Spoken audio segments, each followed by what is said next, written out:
raise concerns to you at all? Any red flags that this is, once again, the player dictating and not knowing best? Or is this more of the Boswell's take, which is this is just the example of a great relationship?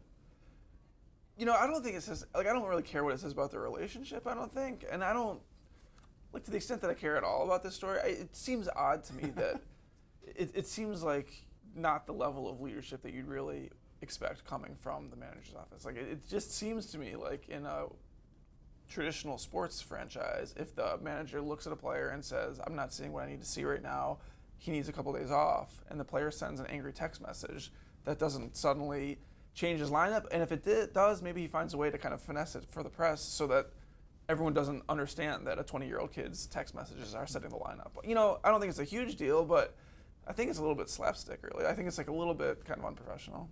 LeVar, what's your take? Would you have ever, responded? Obviously you played in a little bit of a different era, and football totally different than baseball. But, what do you make of the Davey-Bryce relationship and how it played out through that text?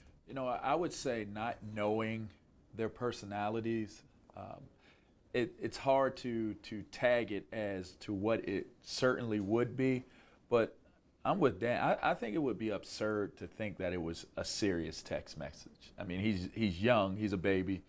He got called up prematurely, so a lot of people felt like it'd be a little bit more time before he even was brought up to the majors.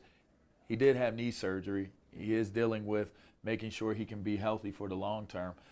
I can't, without even knowing those guys and their dynamic, I can't assume that he wasn't joking. I think that you have a mega star in the making in Bryce Harper.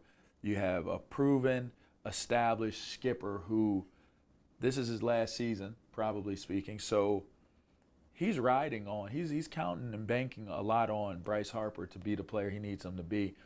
I'm sure they both know that, and that's probably a strong relationship between the two, knowing that this guy is ending his career, this guy is beginning his career, but he's a large part. I wouldn't put too much of anything into it. I think, would you agree, Dan, that it's probably a non-issue, if not for Bryce missing 31 games already this season, because admittedly coming back too quickly from an injury?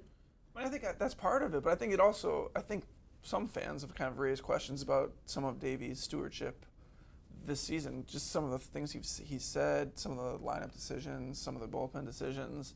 I think some questions have been raised to begin with.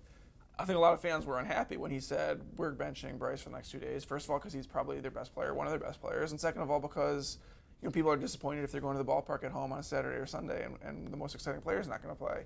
So certainly people were disappointed. But then when he kind of reverses course the next day, I think then people are just thinking, like, who's kind of running this operation? Yep. But again, I don't think it's a big deal. And I think that they could have easily just...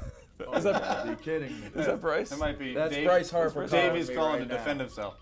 Oh my gosh. It seems to me like Davey could have said, I changed my mind, without needing to say, whatever. You just don't need to answer the questions about it. Just say, yeah, I changed my mind, he's going to play today. Sorry, Bryce. Right. Sorry.